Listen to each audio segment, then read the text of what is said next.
Hey guys, good morning, नमस्कार, सुप्रभात। कैसे हैं आप सब लोग? तो हम लोग दिसंबर 22 के सीए फाउंडेशन के लिए इस वक्त में फोलो रिवीजन पर बात कर रहे हैं। एकदम जबरदस्त वाला रिवीजन।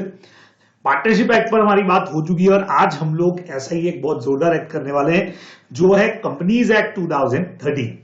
तो चलिए बगैर समय गवाएं फटाफट से स्टार्ट कर देते हैं कि भाई कंपनीज एक्ट का रिवीजन किस तरीके से होने वाला है। तो बच्चे लोगों, कंपनीज एक्ट में सबसे पहला पॉइंट आप लोगों को जो ध्यान में रखना है, हमारा जो स्टार्टिंग पॉइंट रहता है, स्टार्टिंग बेस पॉइंट है एप्लीकेबिलिटी का। The provision of this act shall apply to the following on these companies. यानी कि हमारा ये जो कंपनीज एक्ट 2013 है, ये बड ऑब्वियस है, कंपनी पे तो लगता ही लगता है, लेकिन कंपनी के अलावा और किन पर लगने वाला है ये अपने को ध्यान में रखना है। लेकिन बढ़िया चीज क्या लगी है, the provision of this act shall apply to the following on these companies except they are inconsistent with their parent act. यानी यहां कुछ ऐसी कंपनीज अपन और पढ़ने वाले हैं जिनके कुछ पेरेंट एक्ट बने हुए हैं, है ना। तो अगर कोई चीज उनके इनकंसिस्टेंसी में हुई तो फिर उसको फॉलो करना है, अदरवाइज आपको कंपनीज एक्ट के प्रोविजंस को फॉलो करना चाहिए। तो हमारा कंपनीज एक्ट कंपनीज पे लगता है, इंश्योरेंस कंपनीज पे लगता है, बैंकिंग कंपनीज पे भी लगता है। उसके अलावा इलेक्ट्रिसिटी जनरेशन और सप्लाई कंपनीज पर भी लगता है। और कोई स्पेशल एक्ट ऑफ पार्लियामेंट वाली कंपनी हो जैसे एलआईसी वगैरह हो गया तो उसके ऊपर भी लगेगा। उसके अलावा इस लिस्ट में कल को कोई और बॉडी कॉर्पोरेट जिसको सेंट्रल गवर्नमेंट नोटिफाई कर दे, वो भी, उस पर भी हमारा कंपनीज एक्ट जो है वो लगने वाला है, ठीक है ना। लेकिन जैसा अभी मैंने आपको कहा था, but provision of the companies act must not be inconsistent with the provision of the any act, like insurance act हो गया, बैंकिंग रेगुलेशन एक्ट हो गया, which has been specially frame for these companies. तो अगर insurance companies पर insurance act का भी कोई प्रोविजन लग रहा है और हमारी कंपनीज एक्ट का भी प्रोविजन लग रहा है तो दोनों को लगने दीजिए।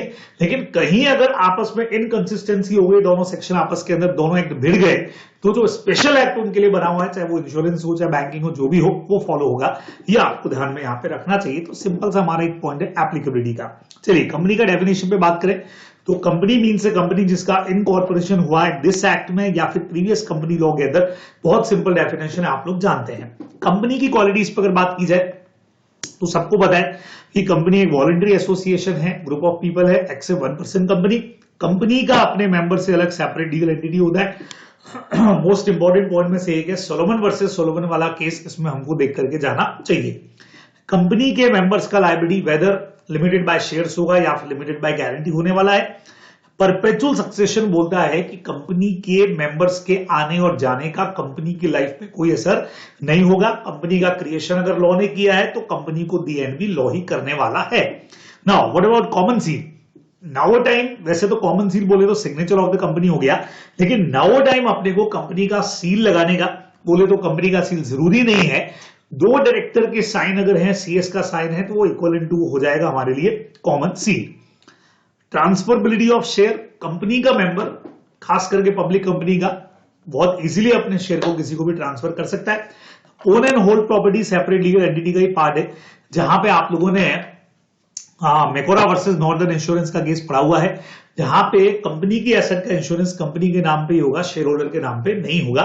लिमिटेशन ऑफ एक्शन, यानी थर्ड पार्टीज अगर सूट फाइल करेंगे तो कंपनी के अगेंस्ट में करेंगी, डायरेक्ट मेंबर के अगेंस्ट में सूट फाइल करने का राइट उनको मिलने वाला नहीं है और कंपनी को मैनेजमेंट ही मैनेज करेगा, जिसको हम लोग बीओडीज बोलते हैं, जिनका इलेक्शन और सिलेक्शन जो है वो शेयर होल्डर्स करने वाले। और कंपनी का सिटीजनशिप नहीं होता है भाई, क्योंकि कंपनी के पास में वोटिंग के राइट्स नहीं होते। ये आप लोग को ध्यान में रखना चाहिए। चलिए जी आगे बढ़ते हैं बच्चे लोगों। और यहां एग्जाम के हिसाब से एक बढ़िया पॉइंट आपके लिए हो सकता है लिफ्टिंग ऑफ कॉर्पोरेट वेल का, जहां क्लियर बोला है कि there is a fictional veil between company and member. ये सेपरेट लीगल एंटिटी है, लिफ्टिंग ऑफ मतलब कॉर्पोरेट वेल जो है वो सेपरेट लीगल एंटिटी है, जहां पे कंपनी और मेंबर के बीच में एक पर्दा है जिसको हम नहीं हटाएंगे। लेकिन जहां कहीं डिसऑनेस्ट या फ्रॉडुलेंट पर्पस हो गया तो लॉ इस कॉर्पोरेट वेल को लिफ्ट करेगा। बिहाइंड दी पर्दे, बिहाइंड दी कर्टेन कौन लोग हैं उनको आइडेंटिफाई करेगा और जरूरत पड़ने पे उनको रिस्पॉन्सिबल भी करने वाला है, अपने को ध्यान रखना है। इंपॉर्टेंट केसेस पर अगर बात करें बच्चे लोगों तो 5 पॉइंट्स आप लोगों के केसेस के देके रखे हुए हैं। पहला पॉइंट है प्रोटेक्शन ऑफ रेवेन्यू, यानी अगर कंपनी के फॉर्मेशन का जो पर्पस है वो टैक्स का चोरी करना है तो कोर्ट क्या करेगा, कॉर्पोरेट वेल को लिफ्ट करेगा। डिंशा मैनेक्सी पेटेड का फेमस केस आपको याद होना चाहिए, जहां एक पर्सन ने 4 कंपनीज बनाई टैक्स की चोरी करने के लिए, उसको जो यूज इनकम हो रही थी डिविडेंड इंटरेस्ट की, वो चारों कंपनीज को ट्रांसफर किया और अपना टैक्स उसने कम किया, लेकिन कोर्ट को पता लग गया तो उन्होंने चारों कंपनीज को एक ही मान करके पर्दा हटाया और निंजा को रेस्पॉन्सिबल किया कि भाई आप ही टैक्स को भरने वाले हो। सेम वैसे ही अगर कंपनी के फॉर्मेशन का पर्पस फ्रॉड करना है लोगों के साथ में तो भी पर्दा हटेगा। Gilford motor company versus horn के केस में जहां हॉर्न के साथ डीलिंग था कि भाई तुम कंपनी छोड़ने के बाद में अपना कंपनी बनाओ लेकिन हमारे कस्टमर को सॉलिसिट नहीं करोगे, जबकि उसने किया, तो कोर्ट ने उसके अगेंस्ट में इंजेक्शन ऑर्डर इशू किया। ये आप लोग पढ़ते हैं Gilford motor company versus Horne में। Determination of enemy character, Daimler company का फेमस केस है, जो जर्मनी और इंग्लैंड का केस आप लोगों ने पढ़ा हुआ है, जहां जर्मन से कंपनी इंग्लैंड में आती है, वहां आकर के बिजनेस शुरू कर दी है, लेकिन 90% मेंबर्स उसके जर्मनी के हैं, ठीक है ना। लेकिन फर्स्ट वर्ल्ड वॉर में दोनों कंट्रीज आपस में दुश्मन हैं, तो पर्दा हटेगा और देखा जाएगा कि यार इस कंपनी में तो मैक्सिमम लोग हमारे एनिमी कंट्री के हैं। तो उस केस के अंदर फिर क्या होने वाला है आप लोग जानते हैं अच्छी तरह से, वहां पे लिफ्टिंग ऑफ कॉर्पोरेट वेल्थ होगा, तो एनिमी कैरेक्टर फाइंड आउट करने के लिए हम ऐसा करने वाले हैं। अगर कोई एजेंसी रिलेशंस देखने हो, मर्चेंटाइज ट्रांसपोर्ट वाला हमारा एक फेमस केस था, जहां कंपनी को लाइसेंस लेना था और उसको पता था उसको खुद को लाइसेंस मिलेगा नहीं, तो उसने अपना एक सब्सिडरी कंपनी खोला, सारा एसेट उसको ट्रांसफर कर दिया और उसके नाम से लाइसेंस लेने का ट्राई किया। तो लोगों ने बोला कि नहीं भाई, दोनों को हम एक ही मानेंगे, आप बस एजेंसी का बेनिफिट लेना चाह रहे हो जो आपको नहीं मिलेगा। ये सेटअप एजेंसी रिलेशन में अपने को ध्यान में रखना है।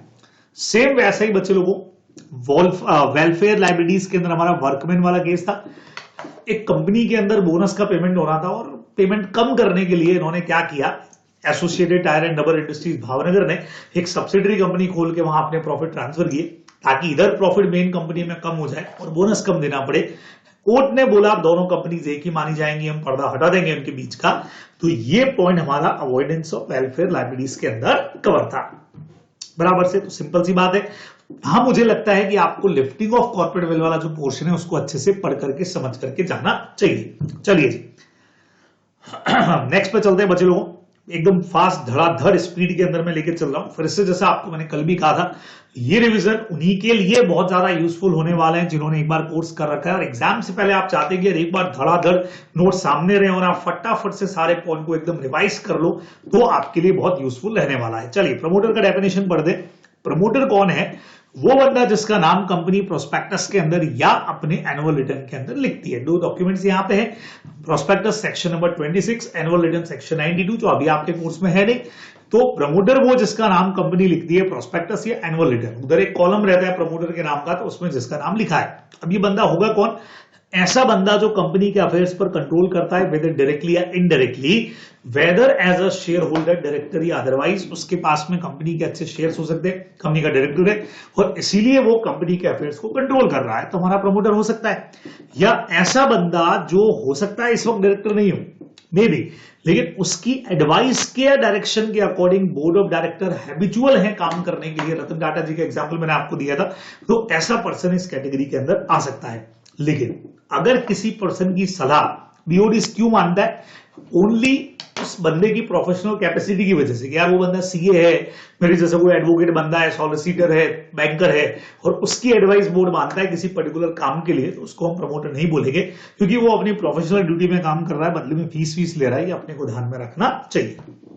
चलिए जी, यहां बच्चे लोगों टाइप्स ऑफ कंपनीज के ऊपर हमारी बात होती है। तो टाइप्स ऑफ कंपनीज में हमारे पास में आता है सबसे पहले लिमिटेड बाय गारंटी कंपनी, जहां कंपनी के मेंबर्स का लायबिलिटी लिमिटेड होता है up to the amount of guarantee, और ये गारंटी अमाउंट उनको कंपनी के एसेट में कंट्रीब्यूट कब करना है?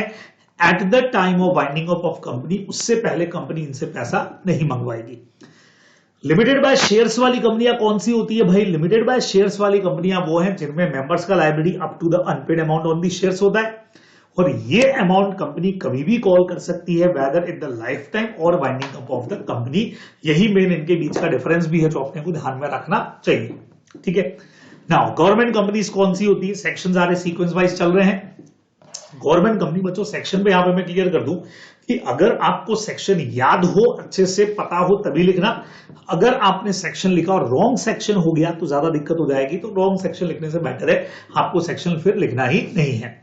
गवर्नमेंट कंपनी वो होगी जिसकी paid up share capital, equity preference दोनों ही उसके 51% पर अगर किसी गवर्नमेंट का कंट्रोल है।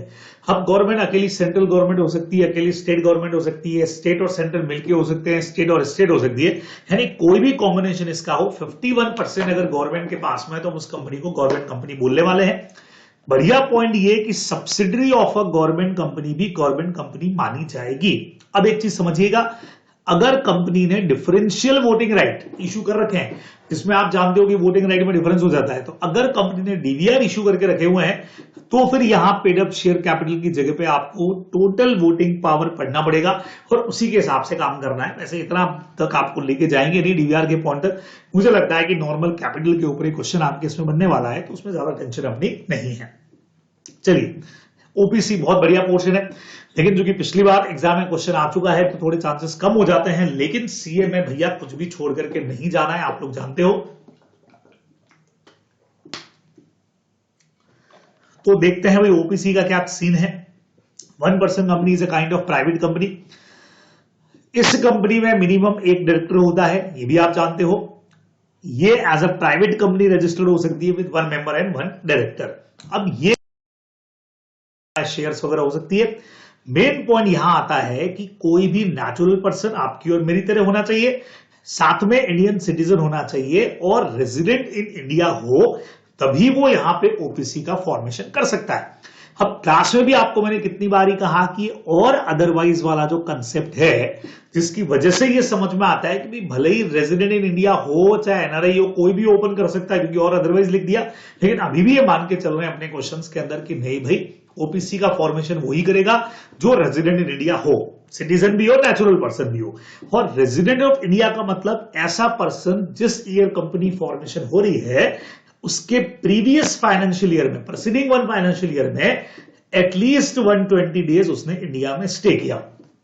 लगातार करना जरूरी नहीं है, लेकिन 120 दिन अगर उसका इंडिया में स्टे है तो बंदा वो माना जाएगा रेजिडेंट इन इंडिया और वो कंपनी ओपन कर सकता है। न सिर्फ कंपनी को इनकॉर्पोरेट कर सकता है, बल्कि नॉमिनी बनने के लिए भी यही क्वालिटीज होनी चाहिए। ठीक है ना।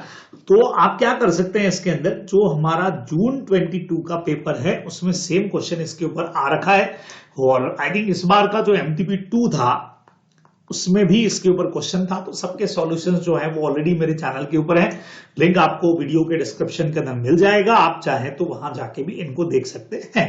ठीक है, बढ़िया पॉइंट है। अब हमने कहा कि भाई कोई भी नेचुरल पर्सन जो है वो मैक्सिमम एक ही कंपनी का मेंबर बन सकता है और मैक्सिमम एक ही कंपनी का नॉमिनी बन सकता है, एक से ज्यादा का नहीं। लेकिन बाय चांस ऐसा हो गया कि एक कंपनी का मेंबर बन गया और एक कंपनी का नॉमिनी बन गया। सपोज करो ये ओपीसी 1 है, ओपीसी 2 है, मिस्टर ए यहां पे मेंबर है, ठीक है, और नॉमिनी इन्होंने बना रखा है बी को।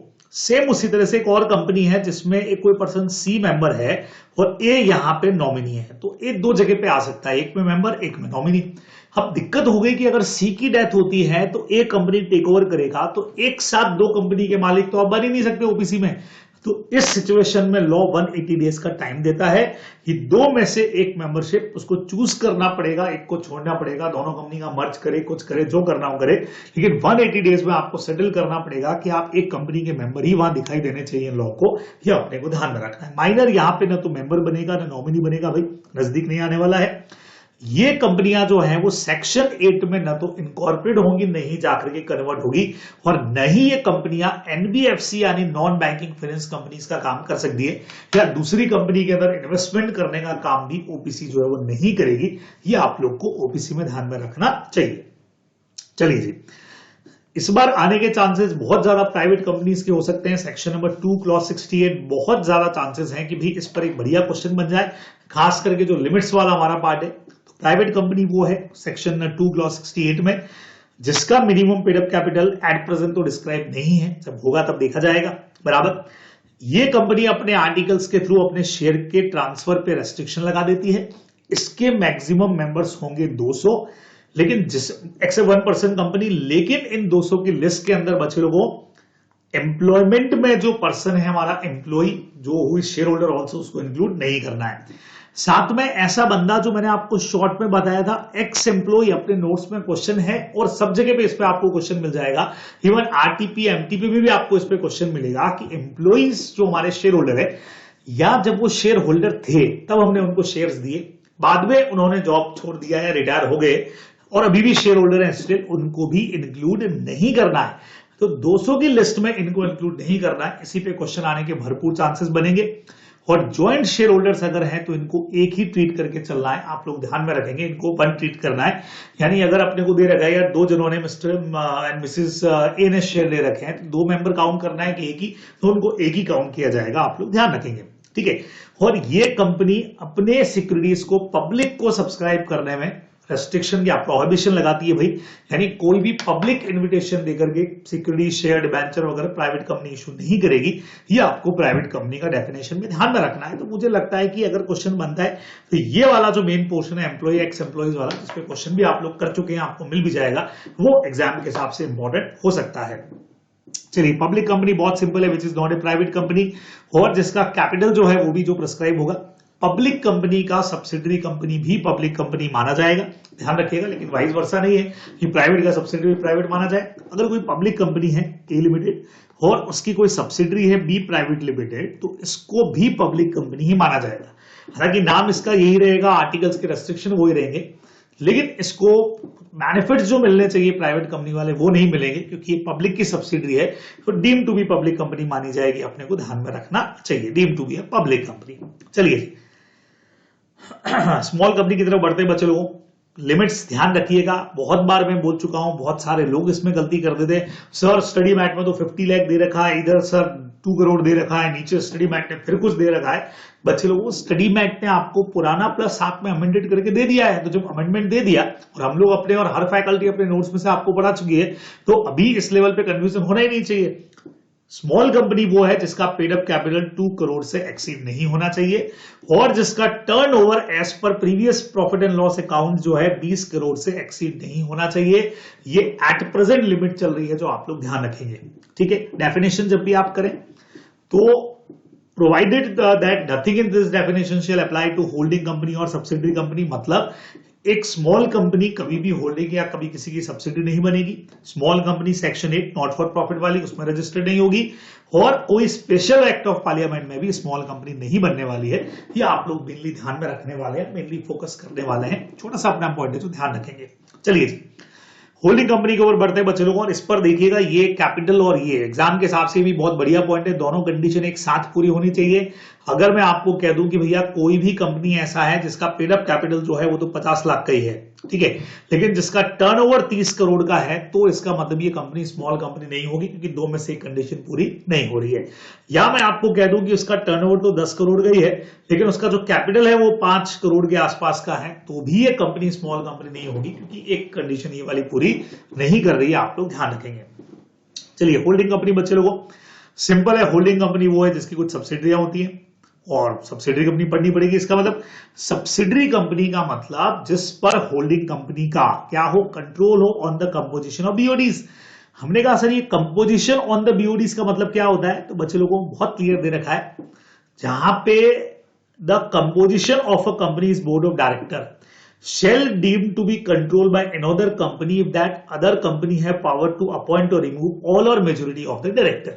यानी अगर किसी कंपनी में 7 डायरेक्टर्स हैं और एक अदर कंपनी के पास में उसके मेजोरिटी या सारे डायरेक्टर्स को, मेजोरिटी 7 में से 4 पे आएगी, मोर देन 50%, इनको अपॉइंट करने का या रिमूव करने का पावर आ गया, तो हम बोलेंगे भैया होल्डिंग और सब्सिडरी कंपनी का रिलेशन वहां पे मेंटेन हो गया है, ठीक है। एक तरीका तो ये हुआ।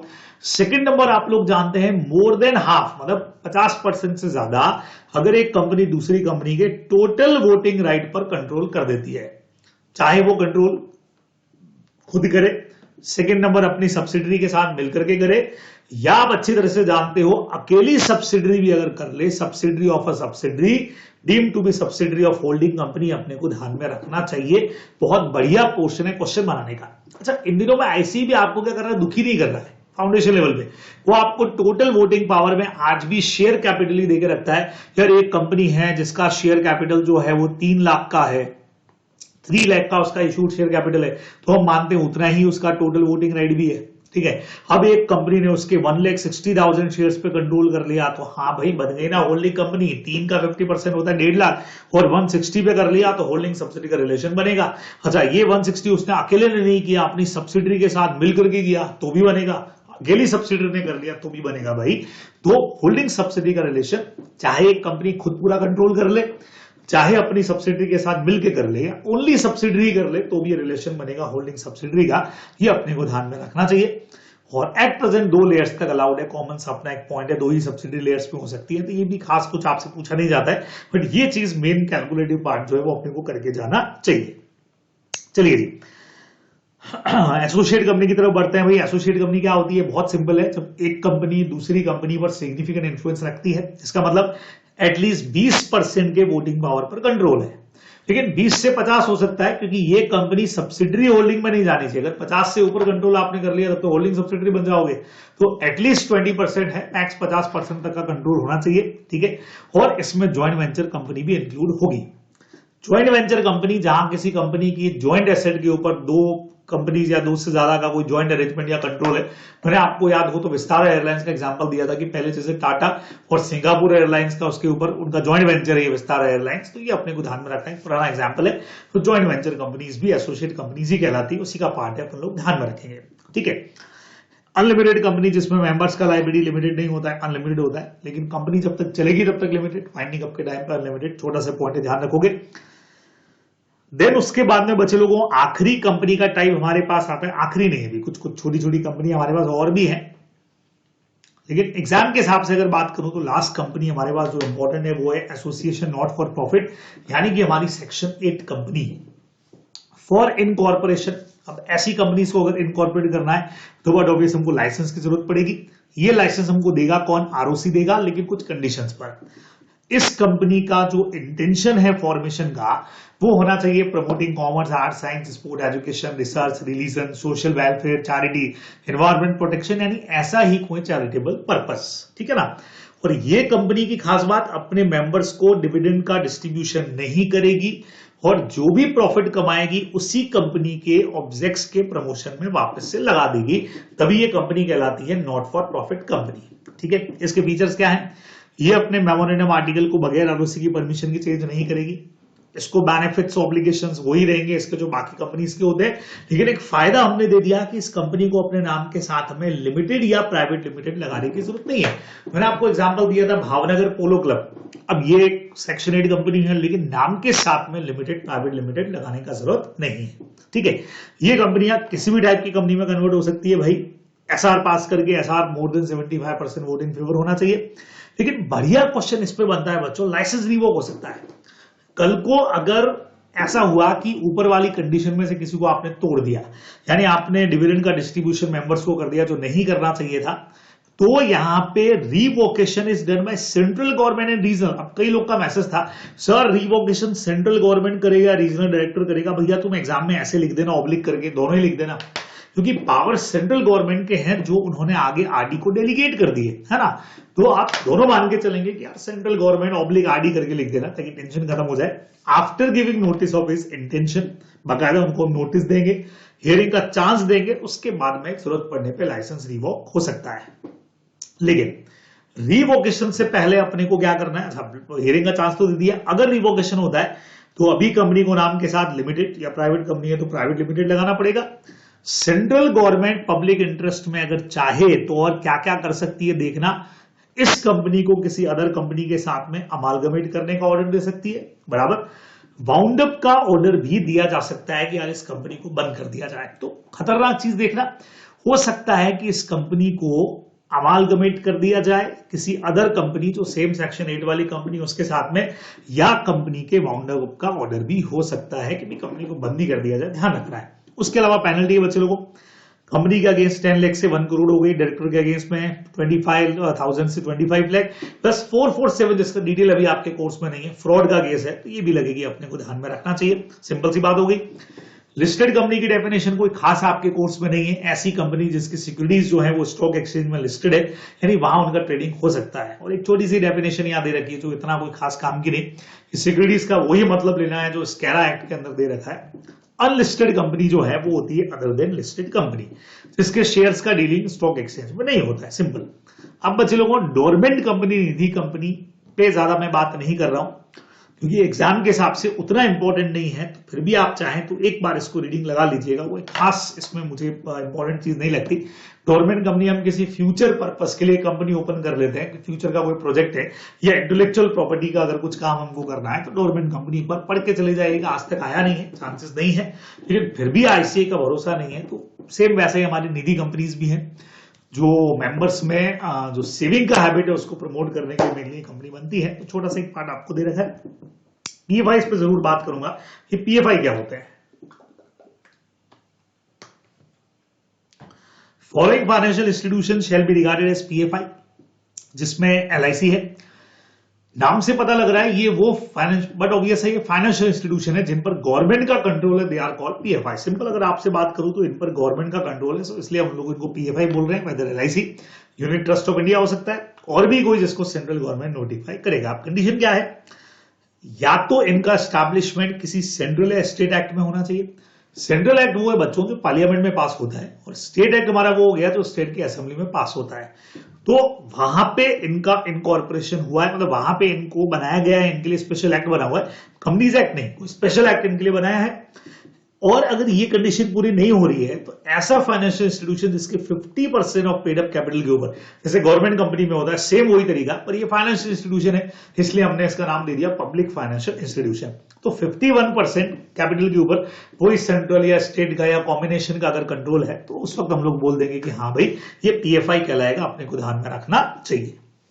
चलिए जी, तो ये एक पोर्शन भी बच्चे लोगों को यहाँ खत्म होता है। नाउ सेक्शन 7 कहता है कंपनी का इनकॉर्पोरेशन कैसे होगा। बहुत सिंपल है, सबसे पहले एक फॉर्म आपको INC1 देना पड़ेगा, और आजकल तो हम लोग जानते हैं रन भी काम आता है और SPIC भी काम आ सकता है।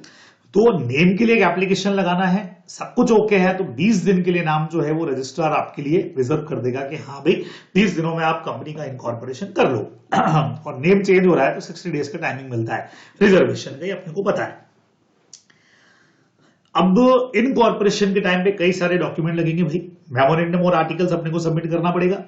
उसके अलावा बच्चे लोगों फॉर्म नंबर INC7 जाएगा, जहां पे कंपनी का इनकॉर्पोरेशन का एप्लीकेशन प्लस साथ में जो सब्सक्राइबर्स थे, पब्लिक कंपनी के केस में कम से कम 7, प्राइवेट कंपनी के केस में कम से कम 2, उनका सारा डिटेल, उनका नेम, उनका सरनेम, उनका एड्रेस और टेलीफोन नंबर और उनका कोई आईडी प्रूफ और साथ में पैन नंबर ये सब भी जाने वाले हैं। ठीक है।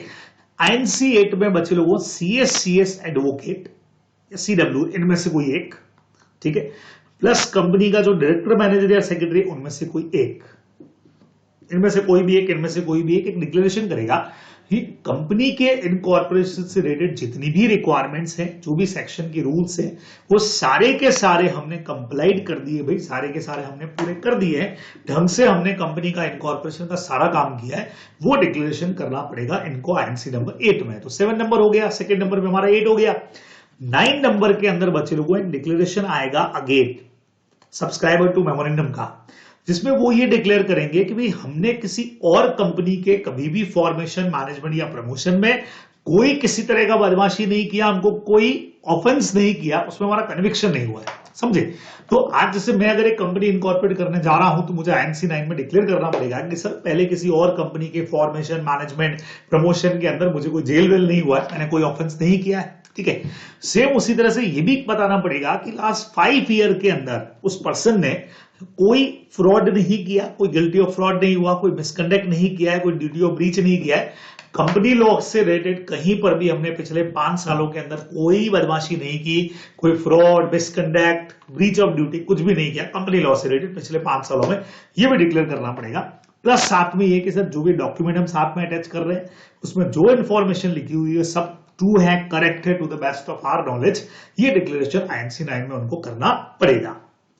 INC22 में क्या करना है भाई, इसमें कंपनी के रजिस्टर्ड एड्रेस के बारे में आपको बता देना है। अभी अगर है तो बहुत अच्छा, नहीं तो अभी कॉरस्पॉन्डिंग एड्रेस जो है वो भेजा जा सकता है। चलिए DIR 12 में क्या करना है, इसमें रिटर्न कंसेंट देना पड़ेगा।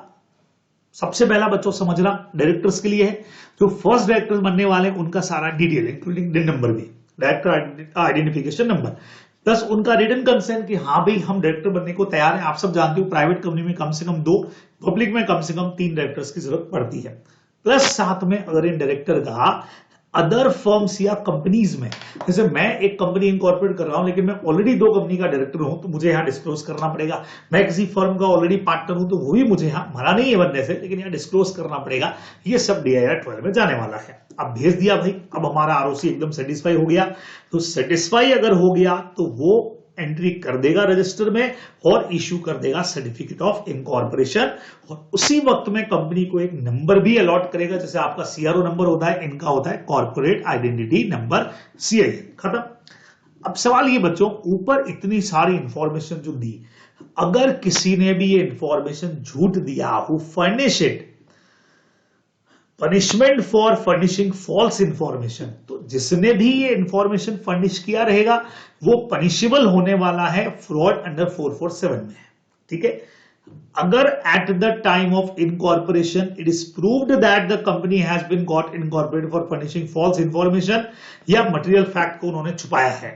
ठीक है बच्चों, ये पहले वाला तो कब हुआ, जब इनकॉर्पोरेशन हो रहा था, लेकिन कंपनी के इनकॉर्पोरेशन के बाद भी at any time after the incorporation अगर ये पता लगता है कि ऊपर जिन लोगों ने भी बोला था, चाहे वो प्रोफेशनल थे या डायरेक्टर थे या प्रमोटर्स थे, जो भी थे सब्सक्राइबर, अगर उन्होंने झूठ बोला या इनकरेक्ट इंफॉर्मेशन दिया, अपन जैसा इंडियन कॉन्ट्रैक्ट में पढ़ते हैं, या किसी मटेरियल फैक्ट को सप्रेस कर लिया यानी छुपा लिया, तो उन सब के अगेंस्ट में भी, चाहे वो प्रमोटर हो, डायरेक्टर हो, कोई भी हो, 447 में उनके अगेंस्ट में भी पेनल्टी लगने वाली है।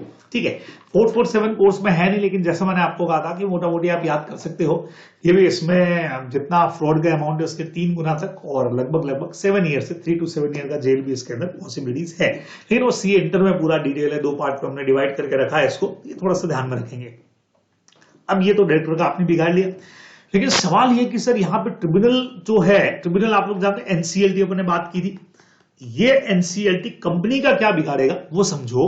सबसे पहला कंपनी को ऑर्डर करेगा कि भैया तुम्हारे कंपनी का मैनेजमेंट हम देखेंगे, प्लस तुम्हारे कंपनी के मेमोरेंडम और आर्टिकल में चेंज भी हमारी परमिशन के बगैर नहीं होगा, है ना। तो बहुत सीधा सा है, पहला राइट ये है कि ट्रिब्यूनल जो है वो कंपनी के मैनेजमेंट पे एक तरह से कंट्रोल कर लेगा, रेगुलेशन कर लेगा कि हमारी मर्जी से मेमोरेंडम आर्टिकल में चेंज होंगे, तुम कुछ करोगे तो हमारी परमिशन लोगे। सेकंड नंबर, मेंबर का लायबिलिटी जरूरत पड़ने पे लिमिटेड से अनलिमिटेड सब में और लगा हुआ है, इनमें से कुछ भी हो सकता है। तीसरा नंबर, कंपनी का नाम direct he register of companies जो बना हुआ है ROC के पास, वहां से नाम कट कर दे। चौथा नंबर, कंपनी को ऑर्डर करे अपना वाइंडिंग अप स्टार्ट करो।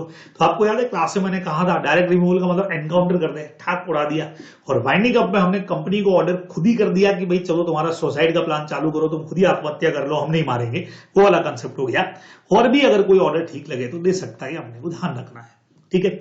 अब अगर इनकॉर्पोरेशन हो गया तो भाई उसके इफेक्ट्स क्या होने वाले हैं, बट ऑब्वियस है, जो सब्सक्राइबर थे वो कंपनी के मेंबर बन जाएंगे। उसके अलावा बॉडी कॉर्पोरेट जो मेमोरेंडम में आई उस नाम से कंपनी रजिस्टर्ड हो गई। वो जो क्वालिटीज अपन ने पढ़ी थी, परपेचुअल सक्सेशन आ जाएगा, कंपनी अपने नाम से प्रॉपर्टी हेल्ड कर पाएगी, और कंपनी अपने नाम से केस भी कर पाएगी, अपने को ध्यान में रखना चाहिए। चलिए, तो बच्चे लोगों एकदम लास्ट पॉइंट पे हम लोग पहुंच गए हैं। अब आप देख सकते हैं मेमोरेंडम और आर्टिकल्स पे हम लोग करने वाले हैं बात हमारी स्टार्ट। चलिए जी, तो फटाफट से स्टार्ट कर दे।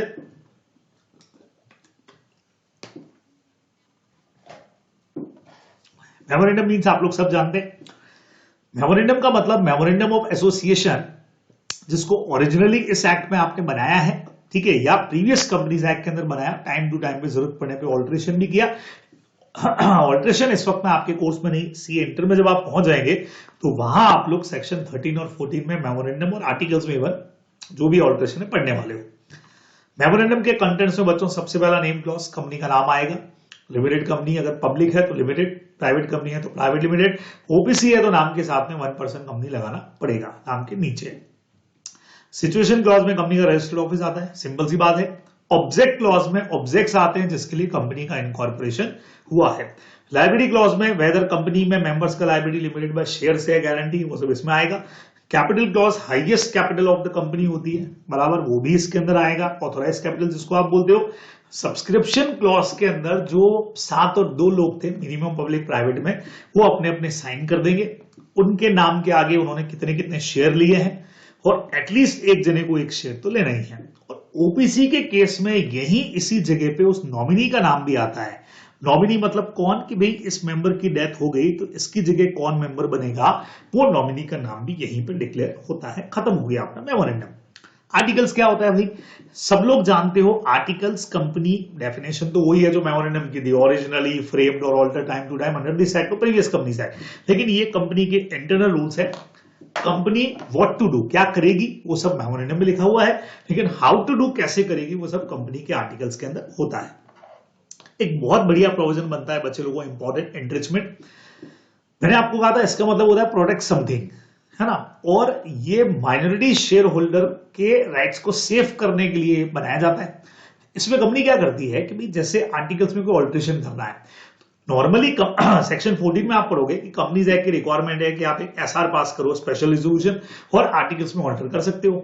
कंपनी में अगर मान लो कोई मेजोरिटी शेयर होल्डर है जिनके पास में 80% शेयर है, तो उनके पास तो बहुत शेयर हैं, तो अपने हिसाब से वो कभी भी एसआर पास करके कुछ भी आर्टिकल्स में चेंज कर देंगे, तो लॉ उसी चीज को रोकता है कि यार माइनॉरिटी शेयर होल्डर जिनके पास कम शेयर है उनके राइट्स इफेक्ट नहीं हो जाए, उसके लिए ये प्रोविजन बना हुआ है एनरिचमेंट का। तो इसके लिए हम क्या करते हैं, कुछ स्पेसिफाइड प्रोविजन आर्टिकल्स में लिख देते हैं कि भाई आर्टिकल्स में भी ऑल्टर ओनली इफ कंडीशन या प्रोसीजर मेट आउट। मतलब आर्टिकल्स में ऑल्टर करने के लिए कंपनीज एक्ट का एसआर तो पास करना ही है, प्लस जो स्पेशल रिक्वायरमेंट है वो भी पूरी करो। सर इसमें क्या लिख सकते हैं कि भाई जैसे 75% तो आपको सबका चाहिए, लेकिन माइनॉरिटी शेयर होल्डर्स के अंदर भी मीटिंग बुला करके 75% वोट लो तभी हम प्रपोजल पास करेंगे, ऐसा कुछ कर सकते हैं। अब ये प्रोविजन एनरिचमेंट का कब इंक्लूड करेंगे, कंपनी जब बन रही है फॉर्मेशन उसी वक्त कर लो। बाद में अगर करना हो तो प्राइवेट कंपनी के केस में सारे मेंबर की कंसेंट से ऐसा प्रोविजन कंपनी आर्टिकल्स में लिख सकती है। और अगर पब्लिक कंपनी है तो एक बार तो भैया एसआर पास करके परमिशन लेना ही पड़ेगा, उसके बाद ही आप लिख पाओगे, अदरवाइज नहीं लिख पाओगे। ये अपने को ध्यान रखना है। तो अच्छा पॉइंट है। तो प्राइवेट कंपनी हो तो सारे मेंबर का कंसेंट, पब्लिक कंपनी हो तो एसआर पास करके, नई कंपनी बन रही है तो फॉर्मेशन के टाइम पे ऐसा प्रोविजन कंपनी अपने आर्टिकल्स में डाल देती है और उसका इंफॉर्मेशन रजिस्ट्रार को दे देती है। अपने को ध्यान में रखना है, ठीक है। मेमोरेंडम और आर्टिकल्स का इफेक्ट ये होगा बच्चों कि जैसे ही मेमोरेंडम और आर्टिकल बनेगा, ये कंपनी और मेंबर्स के बीच में कॉन्ट्रैक्ट बना लेगा। मेंबर और मेंबर के बीच में नहीं, कंपनी और मेंबर के बीच में कॉन्ट्रैक्ट, ठीक है। सेकंड नंबर, कंपनी अपनी कॉल शीट एरियर को मेंबर से बिल्कुल वैसे ही फोर्सफुली रिकवर कर सकती है जैसे लोन करती है। मैं एक शेयर होल्डर हूं, 10 रुपए का शेयर है, मैंने 8 रुपीज दे दिया, 2 रुपया बाकी है, मैं नहीं दे रहा हूं, तो कंपनी बिल्कुल वैसे ही मुझ पे केस करके मुझसे रिकवर कर सकती है जैसे अपना लोन रिकवर करती है। तो एक बार मैंने शेयर ले लिए तो जो कॉल्स ड्यू होती है, मेरे लिए डेप्ट है जो मुझे चुकाना है, ये अपने को ध्यान रखना है। अब बढ़िया पॉइंट बच्चे लोगों को 3 डॉक्ट्राइन अपने को फोकस करने हैं, जिनमें से 2 पर आई थिंक अल्ट्रा वायरस और इंडोर मैनेजमेंट पे पिछली बार क्वेश्चन था, इस बार हो सकता है एक्सेप्शन पे क्वेश्चन बन जाए। तो आइए चेक करते हैं क्या चीज होती है। अल्ट्रा वायरस का मतलब है बच्चों बियॉन्ड दी पावर्स, खास करके मेमोरेंडम के बाहर की चीजें। और अगर कोई भी कंपनी ने मेमोरेंडम के बाहर जाके कुछ भी किया है तो एब्सोल्युटली वॉइड एब इनिशियो रहेगा और कंपनी के अगेंस्ट में वो एनफोर्सेबल नहीं है। बहुत सिंपली आपको ध्यान रखना है। और सारे मेंबर अगर यूनानिमस कंसेंट भी दे दे, 100% कंसेंट भी दे दे, तो भी वो वैलिड होने वाला नहीं है। Ashbery railway carriage and iron company versus Rica का केस हम इसमें पढ़ते हैं। तो थियोरेटिकल क्वेश्चन भी आता है, प्रैक्टिकल क्वेश्चन बच्चे लोगों को सीधा सीधा सा आपसे पूछ लेंगे कि भाई जैसे अपन ने क्वेश्चन भी किया, कंपनी के ऑब्जेक्ट क्लॉज में है कि कंपनी क्या करेगी कि भाई कंपनी स्टील का काम करेगी और कंपनी ने बगैर मेमोरेंडम को ऑल्टर किए वेजिटेबल का बिजनेस शुरू कर दिया। तो लॉ कहता है कि भाई मेमोरेंडम में पहले चेंज कर रहा था या तो अपने ऑब्जेक्ट्स में आपको ऐड कर रहा था, बगैर चेंज किया आप स्टील की जगह वेजिटेबल के बिजनेस के अंदर आ गए, तो ये आपने मेमोरेंडम के बाहर जाके काम किया, सारे मेंबर मिलकर भी रेटिफाई नहीं कर सकते और ये एब्सोल्युटली वॉइड एब इनिशियो होगा। ये अपने को ध्यान में रखना चाहिए, जैसा Ashbery railway carriage iron company के अंदर भी था, जहां कंपनी को रेलवे वैगन्स का पावर तो याद है ना, रेलवे लाइंस का एग्रीमेंट कर लिया तो लोग कहते हैं वॉइड है। अब इन सबके पीछे लॉजिक क्या है, क्यों वॉइड हो गया, कैसे पता कि भाई क्या ऑब्जेक्ट होते हैं कंपनी के। तो मेमोरेंडम और आर्टिकल्स हमारे पब्लिक डॉक्यूमेंट्स हैं और सबसे बढ़िया बात बच्चे लोगों, कोई भी इनको एक्सेस कर सकता है रजिस्ट्रार के ऑफिस जाके मिनिमम फीस दे करके। तो जो भी पर्सन कंपनी के साथ डील करेगा, it is presumed that he has knowledge about memorandum and articles. Real में भले उसने पढ़ा हो चाहे नहीं पढ़ा हो, लेकिन हम तो प्रिजम्पशन लेके चलते हैं, तुमको पता है। और इसीलिए अगर कोई ट्रांजैक्शन इनकंसिस्टेंट था मेमोरेंडम और आर्टिकल के, यानी उस बंदे ने आर्ग्यू किया मुझे तो पता ही नहीं आपका ऑब्जेक्ट क्या है, मेमोरेंडम मैंने नहीं पढ़ा, लॉ कहेगा भाई हम तो मान के चलेंगे तुमको पता है, और he can not plead ignorance of the provision of document. जो अपन पढ़ते थे ना, ignorance of law is no excuse, तो सेम यहाँ पे इग्नोरेंस ऑफ मेमोरेंडम और आर्टिकल इज नो एक्सक्यूज। भाई तुमको नहीं पता, तुम्हारी गलती है, तुमको पढ़ना चाहिए था। तो ये कंस्ट्रक्टिव नोटिस है जो आपको ध्यान में रखना है, ठीक है। बेसिकली अल्ट्रा वायरस भी एक तरह से कंपनी का फेवर कर रहा है, ये भी लगभग लगभग कंपनी का ही फेवर करता है, ठीक है। एक डॉक्टर है कोटला वेंकट स्वामी वाला केस है बच्चों अपना, इसमें मौसम थोड़ा सा गड़बड़ है तो गला वाला एकदम जाम होने के चांसेस हैं, लेकिन आप लोग रिवीजन लगा लेंगे बच्चे लोग बहुत सारी चीजों का। इसको कंपनीज एक्ट का रिवीजन आप लोग जब कर रहे होंगे तो अच्छे से इसको तैयार करिएगा। देन उसके जस्ट बाद जल्दी ही आप लोगों को हो सकता है आज ही शाम को या कल सुबह के अंदर सोगा का जो रिवीजन है वो मिल जाए, और उसके बाद हम लोग कॉन्ट्रैक्ट एक्ट को टच करने वाले हैं। एलएलपी का रिवीजन मैं ऑलरेडी आपको वीडियो जो है वो प्रोवाइड कर चुका हूं, पूरा रिवीजन वीडियो, ठीक है ना। तो ध्यान में रखेंगे इसके अंदर। नाउ बच्चे लोगों, डॉक्ट्राइन ऑफ इंडोर मैनेजमेंट हमारा क्या कहता है, अभी पिछली बार वैसे तो क्वेश्चन आ चुका है इसके ऊपर। जो भी पर्सन कंपनी के साथ डील करेगा वो मेमोरेंडम आर्टिकल तो देखेगा, लेकिन इंटरनल प्रोसीडिंग्स उसको देखने का जरूरत नहीं है कि इंटरनली कंपनी ने अपना काम पूरा किया कि नहीं किया। वो भी प्रेजम्पशन लेके चलेगा कि हाँ भाई कंपनी ने इंटरनली रेगुलर काम किया होगा। रॉयल ब्रिटिश बैंक वर्सेस टर्कवाइन का केस बच्चों, जहां कंपनी के डायरेक्टर्स को लोन लेने का पावर है कंपनी के बिहाफ पे, लेकिन उसके लिए पहले उनको रेजोल्यूशन पास करना था। अब रेजोल्यूशन पास किया कि नहीं किया ये आपका इंटरनल मैटर है, नहीं भी पास किया हो तो भी आउटसाइडर मान के चलेगा कि आपने पास किया होगा, ये इसमें अपने को ध्यान में रखना चाहिए। लेकिन इसके एक्सेप्शंस बहुत जबरदस्त है। पढ़ाते वक्त मैंने आपको कहा था इंडोर मैनेजमेंट जहां लगता है वहां हमेशा company is liable, company liable होती है, लेकिन जहां एक्सेप्शंस लगेंगे बच्चे लोगों वहां company against not liable, company का लायबिलिटी नहीं बनेगा। आप लोग ध्यान में रखेंगे। तो एक्सेप्शन का पहला पॉइंट क्या कहता है, अगर ये जो बेनिफिट अपन ने दिया बच्चों ये आउटसाइडर को दिया है ना, हमेशा आउटसाइडर के लिए है, लेकिन अगर कोई बंदा ऐसा है जो कंपनी के इंटरनल मैनेजमेंट से जुड़ा हुआ है, कंपनी का मैनेजर है, सॉरी डायरेक्टर है या मेंबर है, तो वो इंडोर मैनेजमेंट का बेनिफिट नहीं ले सकता है, क्योंकि मान के चलेंगे उसको तो इंटरनली पता होगा। हॉवर्ड वर्सेस पेटेंट आइवरी वाला बच्चों, जहां डायरेक्टर्स ने खुद ने ही 35,000 का लोन दे दिया, जबकि उनको पता था कि मीटिंग में रेजोल्यूशन पास किए बगैर वो सिर्फ 10,000 के ले सकते हैं, वो वाला अपना एग्जाम्पल लगेगा। तो ये इंडोर मैनेजमेंट सिर्फ आउटसाइडर के लिए है, insider have no right to take benefit. Second number, अगर कोई काम आप कर रहे हैं और कंपनी के साथ जो डील आपको दिख रही है वो नेग्लिजेंट बिहेवियर है ना, आपको साफ पता लग रहा है कि यार ये बंदा तो एलिजिबल है ही नहीं कंपनी के बिहाफ पे डीलिंग करने के लिए, तो उस केस के अंदर बच्चे लोगों यहां पे कंपनी प्रोटेक्शन डिमांड नहीं कर पाएगी। आप लोग ध्यान रखोगे, बहुत सीधा सीधा से पोर्शन है, वापस से करेक्ट करता हूं इसको। आउटसाइडर जो है वो ये डिमांड नहीं कर सकता है, वो प्रोटेक्शन डिमांड नहीं करेगा, आपने को ध्यान में रखना है। तो अगर कोई पर्सन कंपनी के साथ डील करता है और नेग्लिजेंट बिहेवियर करता है, अगर वो ट्रुथ का पता लगा सकता था उसने नहीं लगाया और गलत बंदे के साथ डील कर लिया, तो बाद में आप ये नहीं कह सकते कि नहीं हमको क्या पता ये बंदा ऑथोराइज था कि नहीं था, ठीक है। इसमें बहुत प्यारा क्वेश्चन है बच्चे लोगों, जो आईसीए ने काफी पहले पूछा था कि एक बंदा कंपनी के साथ डील करता है, कंपनी के अंदर पेमेंट करने के लिए जा रहा है, लेकिन वहां उसको एक इंजीनियर मिलता है या सुपरवाइजर मिलता है, कंपनी में सब कोई डायरेक्टर नहीं है, अब वो सुपरवाइजर को पैसे दे के आ जाता है, तो क्या ये वैलिड पेमेंट माना जाएगा? तो मैक्सिमम लोगों को लगा कि सर ये पेमेंट नहीं माना जाएगा। हाँ, यहाँ पे उसका रीजन है कि उसको चेक करना चाहिए था कि ये पर्सन जो है वो एलिजिबल बंदा तो है ही नहीं, इसी पॉइंट के हिसाब से। तो बच्चों ध्यान रखिएगा, उसका आंसर ये था कि वो पर्सन एलिजिबल माना जाएगा, क्योंकि सबसे पहली बात तो ये पर्सन खुद कंपनी के प्रेमाइसिस में गया है, प्लस वहां पे जो बंदा है वो सुपरवाइजर है, बाकायदा है, ऐसा नहीं कोई फर्जी वर्कर है, अच्छी पोस्ट के ऊपर है, और उसको पेमेंट करने का मतलब आपने कंपनी को पेमेंट कर दिया और ये बंदा अपनी लाइबिलिटी से फ्री होगा, ये अपने को ध्यान में रखना चाहिए था, ठीक है ना। तो बढ़िया क्वेश्चन उस के अंदर पूछा गया था। तो ध्यान रखिएगा कि अपने नेग्लिजेंट बिहेवियर के लिए आप खुद ही रेस्पॉन्सिबल हो, company will not be responsible, ध्यान रखोगे। और सबसे बढ़िया पॉइंट तो था बच्चों इसके अंदर फॉर्जरी का। जहां कहीं भी फॉर्जरी है, फॉर्जरी का मतलब याद आया आप लोगों को, जहां फर्जी साइन कर दिए गए हैं, जहां पे साइन फॉर्जरी है, किसी और के साइन कर दिए, रूबेन वर्सेस ग्रेट फिगोर, जहां एक शेयर सर्टिफिकेट पे कंपनी सेक्रेटरी ने ही 2 डायरेक्टर्स के साइन करके सील लगा दिया, लॉ कहता है सर्टिफिकेट वैलिड नहीं है, क्योंकि फॉर्जरी हमेशा से वॉइड एब इनिशियो होती है। यहां पे भी कंपनी रेस्पॉन्सिबल नहीं होगी। हाँ, वो बंदा फ्रॉड करने वाले से डैमेजेस ले ले, but company will not be responsible. ये आप लोग ध्यान में रखोगे तीनों पॉइंट एक्सेप्शंस के अंदर। तो पहला जहां इनसाइडर बंदा हो, सेकंड नंबर जहां पर्सन ने खुद ने, अपन ने इंडियन कॉन्ट्रैक्ट में भी तो पढ़ा कि फ्रॉड का अगर आप पता लगा सकते थे ऑर्डिनरी डिलीजेंस से और आपने नहीं लगाया तो आप फ्रॉड का केस नहीं कर सकते। सेम पॉइंट यहां पे भी आएगा बच्चों, तो आपको प्रोटेक्शन नहीं मिलेगा और फॉर्जरी के केस में तो मिलता ही नहीं है, खत्म हो गया। चलिए आखिरी पॉइंट बचे लोगों, शेयर्स क्या होते हैं। Share is a share in the share capital, ठीक है। इसमें स्टॉक भी इंक्लूड है। दो टाइप के शेयर आप लोग जानते हो, equity and preference. Equity voting rights वाले हो गए, डीवीआर वाले भी हो सकते हैं, ठीक है। प्रेफरेंस शेयर वो है जिनको कंपनी हमेशा प्रेफरेंशियल राइट देती है डिविडेंड के अंदर, और वाइंडिंग अप के टाइम पे भी इनका रीपेमेंट सबसे पहले होगा। ये हमारे प्रेफरेंस शेयर्स की कैटेगरी होगी जो आपको ध्यान रखनी है। क्लासिफिकेशन आप सब जानते हो। नॉमिनल या ऑथोराइज कैपिटल वो होती है जो कंपनी का मैक्सिमम कैपिटल है। इश्यूड कैपिटल उसका वो पार्ट जो टाइम टू टाइम पे इश्यू किया सब्सक्रिप्शन के लिए।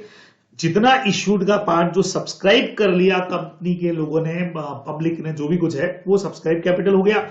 उसमें से जितना पार्ट पेमेंट के लिए मंगवाया वो कॉल्ड अप कैपिटल हो गई। और बढ़िया चीज आईसीए ने डेफिनेशन दिया, एकदम इजी कर दिया, इसके लिए सेक्शन हटा दिया और डेफिनेशन इजी कर दिया। कॉल्ड अप में से अगर आप कॉल्सिन एरियर को लेस कर दो कि भाई हमने 5 रुपए मंगवाए और हाँ हो सकता है 3 लोगों ने पैसा नहीं दिया, 10 लोगों ने पैसा नहीं दिया, तो वो माइनस कर दोगे कॉल्सिन एरियर, जो बचेगा वो कंपनी का पेड अप कैपिटल हो जाएगा। ये अपने को ध्यान में रखना चाहिए। तो यहां आकर के बच्चे लोगों हमारा ये पोर्शन जो है वो बिल्कुल एब्सोल्युटली खत्म हो जाएगा। तो होप सो कि एकदम बहुत फटाफट वाला फास्ट स्पीड वाला रिवीजन मैंने ले लिया है, वो सारे पॉइंट आप लोगों को जबरदस्त तरीके से हो गए होंगे रिवाइज। चलिए तो लग जाइए वापस से तैयारी के अंदर, फिर आप लोगों से जल्दी मुलाकात होती है। Bye bye.